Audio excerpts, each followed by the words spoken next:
Hey guys, it's SD, your host of the Life Picks Relationship podcast, where people with all sorts of backgrounds, challenges, and life experience show us how they make their relationship extraordinary.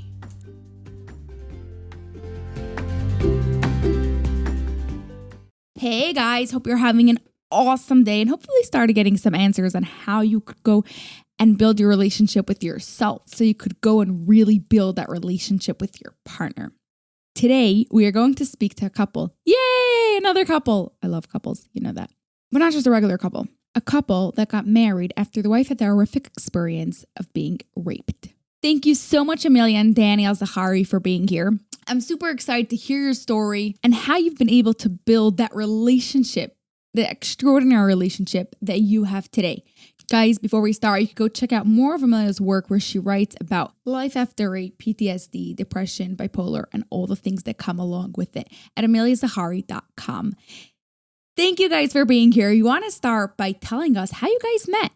Yeah, so actually I am American, but I was working in Malaysia. I was working in Japan, and Amelia's from Malaysia, and I was doing a tour of Southeast Asia, and we met through mutual friends and made instantaneous connection. And 4 weeks later, we were living together in Japan, and we've Can never I really ask you looked what back. work you were doing in Japan? I work for a manufacturing company that does work in Japan. Okay, cool. And so they put me on a 2-year assignment there, and I was enjoying being on that side of the world, and never would have expected to meet the love of my life. And that, I think, just was meant to be.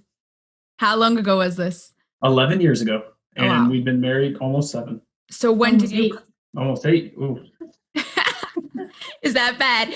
So when did you come over to America? Like, what happened? You stayed in contact? How did that work? So we lived together.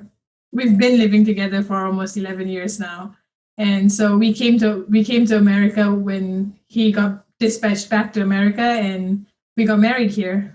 So that was almost 8 years ago. 8 years ago. And oh, really, wow. we took an amazing leap of faith.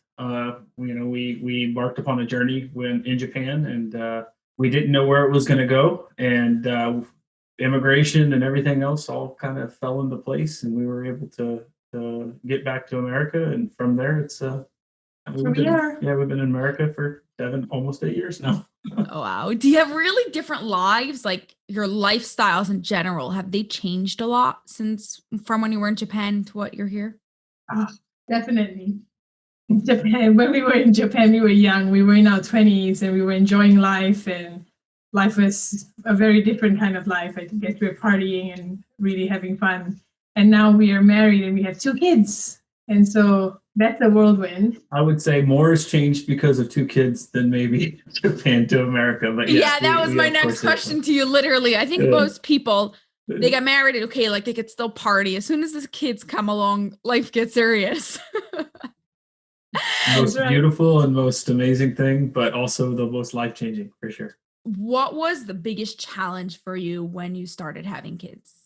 I think honestly, I felt like I was young at heart, and I had lots of energy and lots of inspiration and aspirations in life. And my biggest fear, honestly, was having kids, was that there was going to be some dramatic change. And I'll be honest, my priorities have changed having kids. Of course, they've become a center point in our life, but I feel like our entire family's entire trajectory is still just as ambitious and wonderful. I mean, these kids have become the lifeblood of our life. And because of that, I think, we're so much stronger. Yeah, before we get to your trauma, one last question about this. Do you find that your focus gets like a little bit turned away from your marriage and more focused on your kids instead of your actual relationship?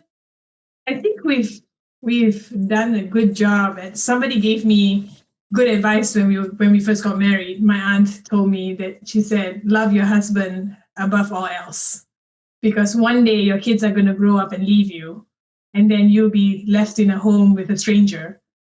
So many people do, and then they get divorced. And so we took that to heart, and I think we try our best to keep up with each other. We give time to each other, and we focus on the children. Of course, that's at the center of our life, but we are very intentional about our marriage and our relationship. Yeah, and before COVID, we had a lot of opportunity to do our date nights and things like that to continue to build our life together. Obviously, things have slowly changed, but so is our ability to find time to focus on each other. And we make it work, and I think we love each other. Well, it's not all peaches, and it's not that it's wonderful, all happy and like happy all the time and light and free, but like you were asking about how if we've moved away from our marriage, I think whatever it is, we have really tried to preserve the marriage as best as we can. Yeah. Like you said, it's most important. Love your partner first and everything else. Not that there'll be no challenges, but then you have support, you have the love, you'll be able to go into everything else. So now, Amelia, do you want to tell us about your trauma story? Let's start all the way from the beginning, and then we'll take it from there and how it affects your actual relationship. So when I was 19, I was raped, and I think the act of violation in itself was a huge trauma. But then the reaction from the people around me, ostracizing me and blaming me and excluding me, that made me go into isolation, and that was the immense trauma. And so from that, I think I suffered a lot in isolation because I was young and I had no idea, and I believed everything everybody else said, and I thought that I had done all the wrong things that had led me to being raped. And so I lived with that for a long time, and I hadn't told anybody. I didn't get to tell anybody in college at the time because everybody already knew, and everybody was talking about it, and everybody was blaming me for it. So I never really told anybody much about it until much later on when we met. I think that was when I started talking about it, and that's when I started processing the trauma. So until then, you just felt very excluded, like it was all your fault and taking all the blame on yourself. Yeah. Now, that's the whole rape culture, right? That's the whole rape culture. Everybody talks about it, and everybody makes it look like that it's a reason for how the rape happened, and that reason is related directly to the victim deserving of the act. Because where were you? What were you drinking? How much were you drinking? What were you wearing? And those were the kind of questions. And so I retreated into myself. I went inwards because I thought that I had done something wrong. Yeah, even though they were so wrong. It's taken me almost 20 years. That was 18 years ago, and it's taken me almost 20 years for me to accept that it was a violation. Only very recently have I believed that it was something done against me, against my will. So what was that thing that made you realize that it really was against you?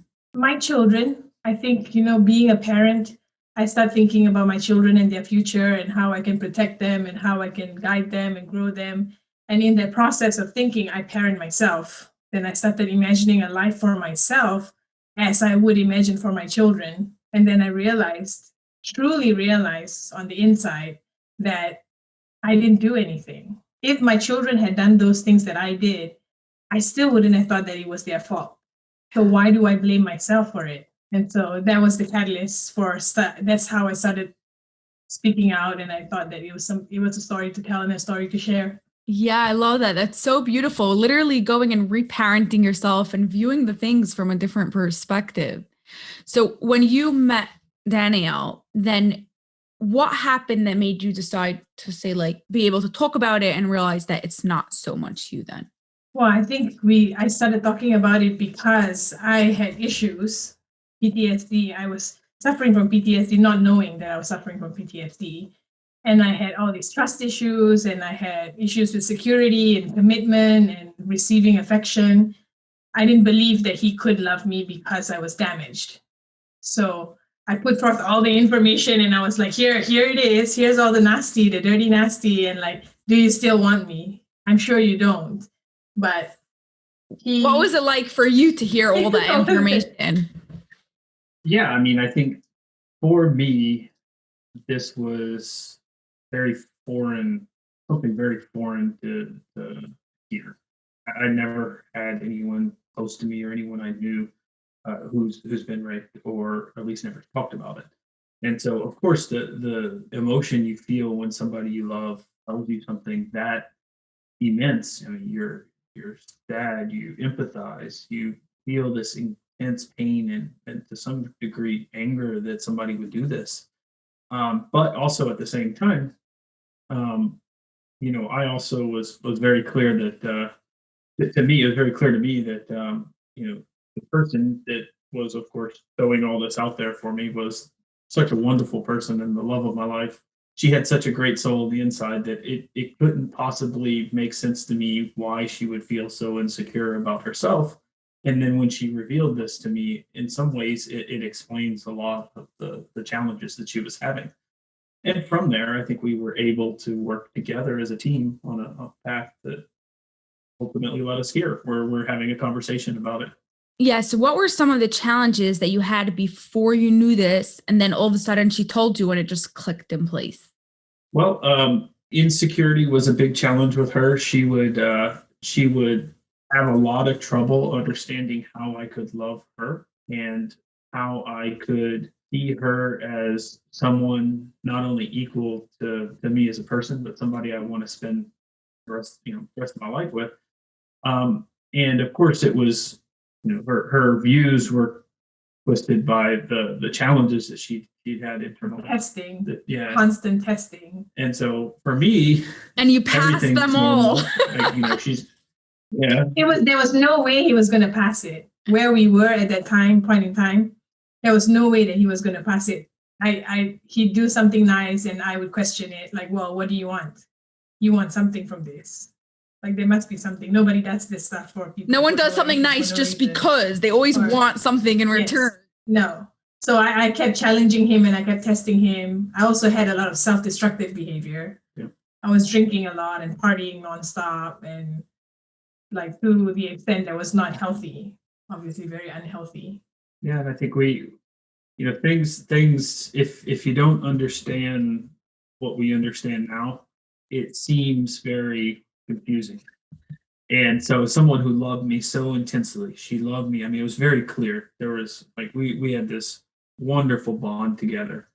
Yet these random times she challenged me, or she pushed me to see how far she could push me, to see if I would, tell her, leave me. Yeah, I need to go, or you need to go. And I think one thing that, I'm pretty calm mannered. I'm not an inherently volatile, like angry person. And so some of that I think was very critical, but also, I wasn't very easily going to give up. And, at some point we had to have, serious conversations about, how to make a positive step forward to building our trust. And that's when we sought treatment. Yeah. And that's when we finally reached out to try and get treatment, which has been absolutely essential for us going forward. So you got that, is that when she told you, when you decided to go get treatment, that's when she told you about this, or she told you and then you decided to go and get treatment? I told you, and then we got treatment. Yeah, she well, it was not really the fact that I told him. It was the fact that the erratic behavior, the unhealthy behavior, was what he felt like it was right. Like that was not normal, not healthy, and so we didn't know how to deal with it. We would talk, and we thought that we were talking things through all the time, but it would get nowhere. Yeah, there's something to be said about certain things. I think it's important to know that when you need help, we should have honest conversations. And we both came to the point where, I wanted to help so much and I wasn't equipped. I could be there for her, but I'm also somebody who would try and help her in ways that I thought she needed help. We never had this experience either. Neither of us had this experience about how to overcome something like this. And so one day we literally talked about it and started the hunt in Japan, which was not the easiest place for us to find a therapist. We started the hunt for a therapist, and again, it wasn't a straight line; it was a rocky road, but that was the path to. And did you go to therapy? Understand as well. Yeah, did you go to therapy together or separately? I tell this story so many times. The first time we went, I didn't want to go because I thought I accepted that I needed help, but I wanted him to help me because I didn't want to go to a shrink. I said, no, I don't need anybody poking and prodding into my brain and trying to tell me that I'm crazy or like trying to hospitalize me. Or I was very resistant, very, very resistant. But so he held my hand, went through the first few sessions, sat with me, and he did the talking. And I said there, Mom, just go, yeah, no, yes, no, okay, I'll do that. And then I wouldn't do it.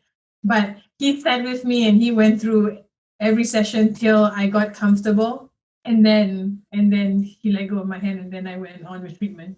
By yourself. So he was essential. Yeah. Yeah, I would step in when they thought it was necessary because I was a part of the healing process, and oftentimes I was not always helpful because I didn't have the tools, and I would get called in. Yeah, I forgot that. Yeah, I mean he would get part of the session. He would come into some sessions to learn how to cope with me, to learn how to have a life together. And so that was critical to our relationship. Yeah, I was just going to ask you that if your therapist was in contact with him, like telling him how to be in contact, like how to speak to you and what you should do when these behaviors are coming up and how you should go and behave like that. Now, obviously, every situation is different and everyone needs different tools to go and help them. But what are some of the things, Danielle, that you had to learn to be able to go and support her? I just want for our listeners, if anyone is in a relationship with someone who went through any sort of traumatic experience, like I said, it's different for everyone, but maybe there's something that you learned that they could learn too. One of the big things that Amelia's dealt with has been depression through all of this, as well as the PTSD and bipolar. Yeah. And bipolar is that diagnosis came after. That diagnosis came pretty hand in hand with the PTSD. Okay. The immense trauma I suffered from the immense stress that I experienced from the trauma had brought about bipolar disorder. I didn't have it before, but because of all that stress that my mind just couldn't handle it, and I had latent bipolar that came up after that, and so we've been living with it since. Yeah, and very, very much one thing, we talk about people always want to help, but if you don't understand how to help, and even to this day, when I need to help, I don't always know how to help. One of the biggest things I learned is to be supportive unconditionally, because people like to think, I helped you do this, therefore you should get better because you're supposed to do A, B, and C. I'll do A, B, and C for you. As if so it was then that you should easy. do it. Yeah, just like a formula. You plug in these numbers and you get your answer. If you get out of bed, if you just get out of bed and if you get out of bed, get a shower and come downstairs and go for a walk, you'll feel better and you can do everything else. And I'll do this one thing for you, or it's always conditional. I found that in my experience before, it started like that with us too. Yeah, oh yeah. It was always conditional. He said well, I've done my part. Why aren't you doing yours? And that doesn't work for someone who's going through mental illness. It doesn't work with anyone, but especially you. And so my one, I'm not in a position for advice, but one thing that I've learned very, very much so is that you have to meet your spouse where they are, or any person that you're helping where they are. And sometimes it's, hey, don't worry about dinner and the kids, I got it, so you can get a break. And sometimes it's 3 or 4 days of being able to lay in bed without having any stressors. And sometimes it's just me sitting there and saying, what can I do? Or sometimes saying nothing. Sometimes just being there with me. And it's just very, very important. People who aren't going through the emotions cannot possibly understand those emotions. And so unconditional support was single-handedly the biggest thing that I learned. Because without understanding that there are things that you don't understand. That's right. And without it, if you don't have that mindset, there's a lot of frustration. There could be a lot of, we had a lot of fighting because I truly just didn't understand. I don't understand how somebody could think the way that she was thinking. And to somebody who's a rational mind like me, it's sometimes a big logic leap. So It took me a while, and I think that was probably one of the biggest things that I could do to support her through this endeavors. Literally a rock in it all. Now, not to take away one tiny bit of what you said, unconditional support, but at what point do you know, I'm here to support you, I'm here to let you lie in bed for 4 days if that's what you need, but at some point, maybe what she needs is like a push, like now it's time to get out of bed. That's the misconception. Our circumstance. Yeah, in our circumstance, then that's a misconception because so my illness, there's a biological factor and there's an environmental factor. Mm-hmm. The biological factor I cannot help. Right. I try and keep even keel with my medication, but sometimes when it strikes, and there's nothing that I can do, even if I want to. Sometimes it's a very, how do I explain it? If I'm in a depressive episode, it's like a huge lead ball on my chest, and I'm unable to do or think or do anything else. And it's not like a thought process. It's not something I can say, I'm sad because I don't have a job, or I'm sad because something went wrong. It's just this feeling that comes over me that I have no control over. So that biological part of it, it's very hard to say that you need to give it a push and like get up and do something.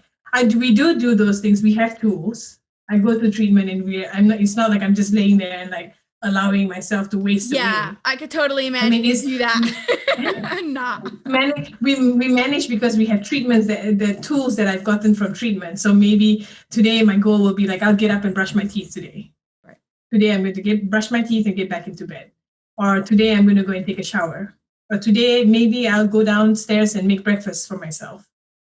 Some on those, and I don't live in these episodes all the time.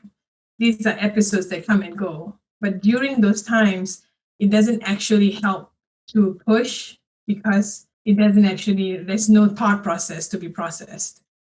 Yeah, and I think for me, in my experience, I don't want to say I'm saying this for everybody who's going through it. No, you're talking in my about experience. From you. Yeah. And I think it's important that exactly what Amy mentioned about the therapy, right? Is while she's down, we have worked on tools. We have safety nets in place. We have contingencies that we've discussed during the good times. When I'm stable, we prepare for if something happens. And so that treatment is really at the center of our lives. Yeah, and when you talk about, when is the time to give a push, right? We have rules and we have things that we're going to continue. She's going to continue doing her therapy. If she starts, if she were to start skipping out on her therapy, that would be a warning sign. That'd be a red flag. Or something like that. But to push her to get out of the state is futile. And oftentimes, along with depression for her comes anxiety. It becomes added stressor and added anxiety that makes things worse. And so for her circumstance and our relationship, I've learned we should not push in certain circumstances as long as we're meeting the critical things to continue. Of course, the critical things like, am I eating? I have to be doing the things to keep up my health, taking my medication. Am I eating? Am I staying healthy? And those kind of things as we still have to take care of. Yeah. And we learn this oftentimes through therapy and through mistakes that were made. Like we had situations where we weren't prepared. And when we finished, like when things got back to a normal state, we went together to the therapist. We had a conversation. We're like, how do we not do this again? Yeah. So you're not like totally just like in the ear, like when an episode comes, that's it. No, like you said, you have these basic rules but the bars are different for everyone. So if it means just taking medication and eating, then that's it. But every person has their own rules that they have. That's right. Even during an episode, that's what they're going to do and going to follow through. And we can only speak from our experience, but that's been very successful for us. Yeah. Now, what's it like for you, Amelia, to be married to a man who doesn't have episodes? I feel very blessed. Well, I feel a lot of guilt. There's a lot of guilt because he carries the burden of nursing me and taking care of things. When I'm in an episode, he is the husband who is an equal partner in this relationship where he takes over, he takes care of the children, he gives them baths, makes them breakfast, makes them lunch, gets them to school, and he does all the things that need to be done with the children. And so that allows me to heal. And of course, I'm grateful, like I'm incredibly grateful that he does all those things, and that and on top of that, he's there for me 100%. Like never, I'm always number one, and I know this.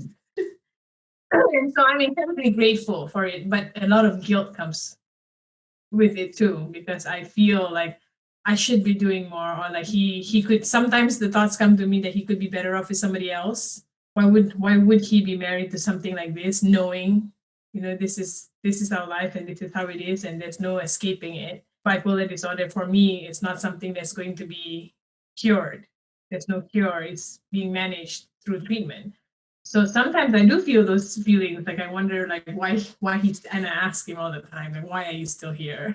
But I think also with that is a testament to our love and our relationship, the bond that we have, and that not only that it didn't just happen, right? The bond in marriage and the relationship and the love that we have is something that we've grown together, that we've worked through together. We're in different states of life now, like than we were when we met, but we have evolved together, I think, also. And so that in itself is like an amazing feat in the marriage. So how has your actual relationship changed from when you met 11 years ago until today?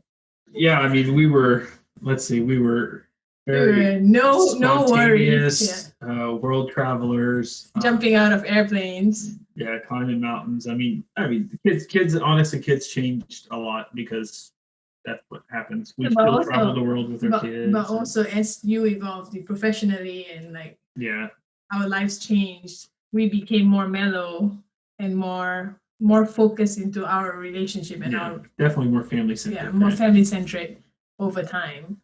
But like from our relationship standpoint, right? I do remember when we were in our early stages, we would love intensely and fight intensely, and a lot of that was a lot of us. We were young and green and like unable to truly express ourselves. Yeah, we would say something that isn't actually the issue, and we fight about something like on the surface and like fiercely. And we never understood how to dig into the layers when we were younger. And now I think over time we've managed to, one, of course, I mean, the sickness and the trauma is one thing, but of course, as just a couple, any couple, we've learned how to communicate, sometimes how to slow down, how to, sometimes how to be spontaneous, because, we still need that, right? And everything's not perfect, but we definitely. But the biggest change, I would say, communication, no? Yeah, I think that's the single largest thing that we've worked on and been able. Communication is a lot better these days. I can like upright tell him like, you're being very ugly right now. I don't need. Never happens. I need you to step away because you're making me very angry right now. So what would you say is your number one communication tip? Say exactly what you feel. Like say exactly what you feel, because we're married. Like, I mean, like our marriage, we're in it. When we decided to get married, it was supposed to be like forever, right? That's the intention. And so if you're going to live with somebody forever, then you may as well just get things right? I don't like these things and I like these things, and it makes things much easier. I think and I think one thing that we do when we fight, right? I mean, it happens. We said something to each other very early on, and that was, don't go to bed angry. It sounds like a cliche. Like everybody says that, right? When you get married, don't go to bed. There's a debate on this podcast. Some people say yes, some people say no. Yeah. I mean, there's times where we will separate and, we'll cool down, but at 2:00 in the morning, we'll come back together and, okay, now we need to talk about it. We may not be 100% all cheery with each other at the end, but we try not to carry resentment into the next day. It's something that we do with our kids. It's something I feel like is very, very critical, because things that don't get addressed tend to compound, and it grows, right? Because when you self-talk, it's a very dangerous thing. Ruminating. You're ruminating on something, and then it grows and it grows and it grows and it grows. Where in our experience, when we just outright just come on and talk about it, angry or not. I mean, we learned fight rules. Remember? What's your earlier on in our I'm marriage. so curious Mine now. was like there's no name calling, no raised voices, and clearly exit the conversation if you feel like you cannot continue while adhering to the rules.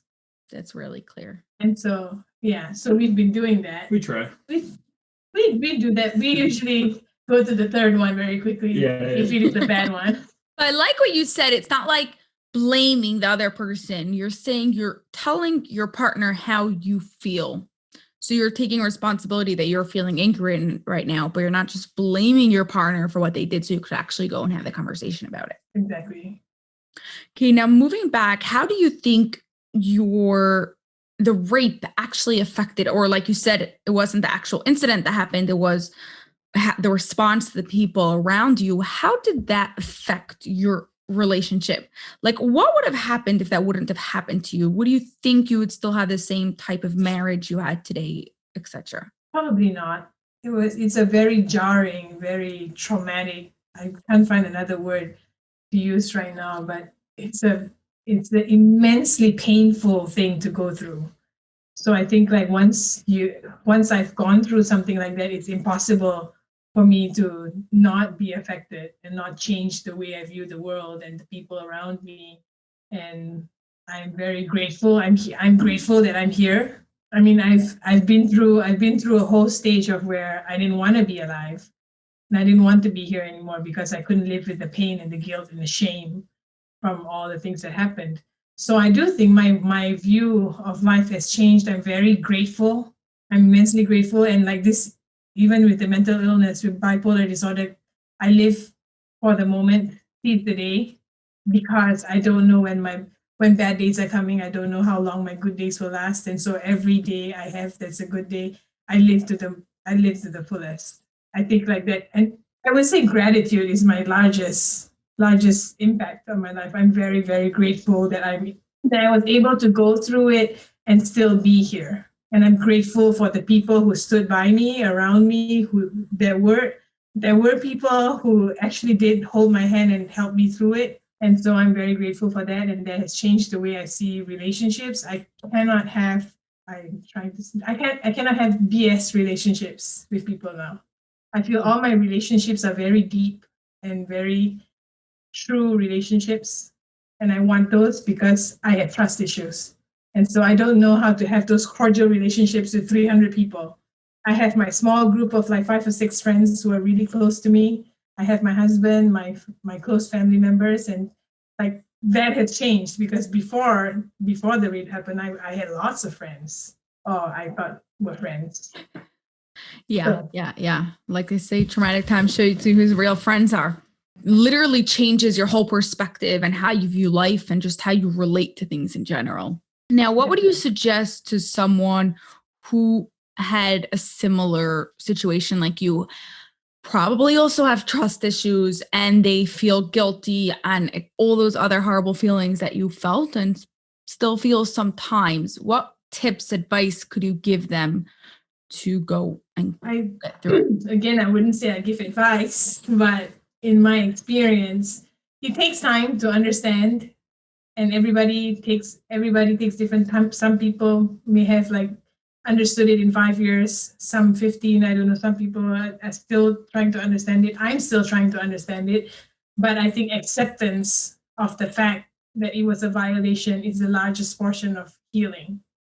And that was a huge breakthrough for me when I accepted that it was something that I did not do to deserve. And so that took away all the shame. The shame died, the guilt died. That person who was raped died in their realization because I am here. I'm still here. And like I had not done, there's no way you could have done anything to deserve stuff like that. There isn't a reason for somebody to be blamed for something like that.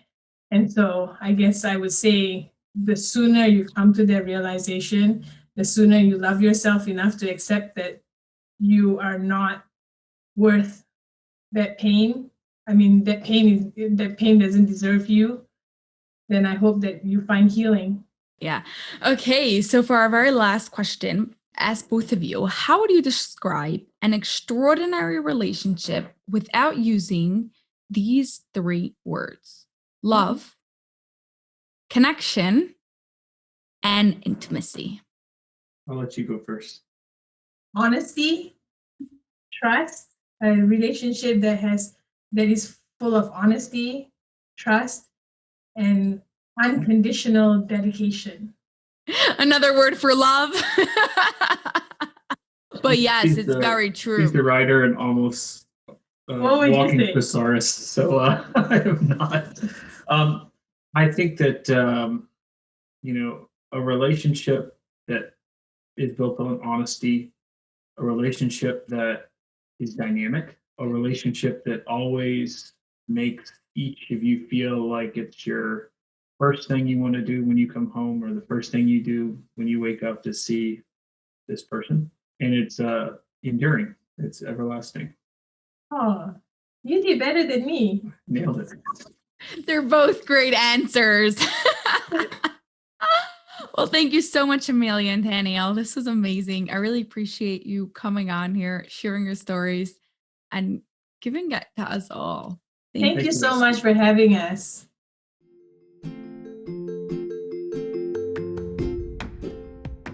Did you enjoy that episode? Could you do me a personal favor and subscribe and leave a review? It would mean a lot to me. Thank you so much and have an awesome day.